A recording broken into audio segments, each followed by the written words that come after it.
ఈ వెస్ట్ ఏషియాలో జరుగుతున్న కాన్ఫ్లిక్ట్స్ వల్ల ఇండియన్ రూపీ అయితే చాలా వీక్ అయింది కదా, దీన్ని ప్రొటెక్ట్ చేయడానికి ఆర్బీఐ ఫారెక్స్ రిజర్వ్స్ అయితే చాలా స్పెండ్ చేసింది. సో దీనివల్ల ఫారెక్స్ రిజర్వ్స్ మీద అయితే చాలా ప్రెషర్ అనేది బిల్డ్ అయింది అనమాట. ఈ ఫారెక్స్ రిజర్వ్స్ ని ప్రొటెక్ట్ చేయడానికి ఆర్బీఐ $12 బిలియన్ విలువ వేసే గోల్డ్ ని అమ్మినట్లు బ్లూంబర్గ్ ఎకనామిక్స్ వాళ్ళు అయితే రిపోర్ట్ ని పబ్లిష్ చేస్తున్నారు. మీడియాలో వస్తున్న ఈ రిపోర్ట్స్ ని ఆర్బీఐ అయితే రిజెక్ట్ చేసింది. ప్రెసెంట్ ఆర్బీఐ దగ్గర అయితే 880 టన్స్ ఆఫ్ గోల్డ్ అయితే ఉంది.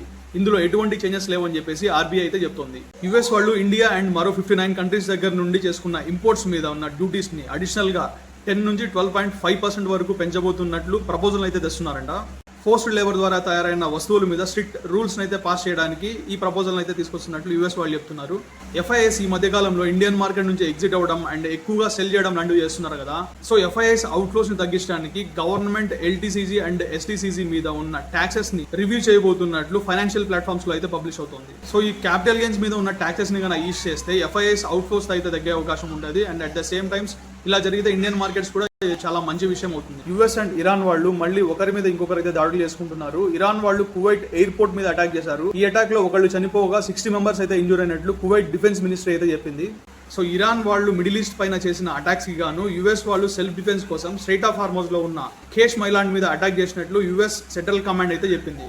కువైట్ అండ్ బహ్రీన్ లో ఉన్న యుఎస్ మిలిటరీ బేస్ మీద అయితే ఇరాన్ వాళ్ళు మిసైల్స్ తో అటాక్ చేశారంట.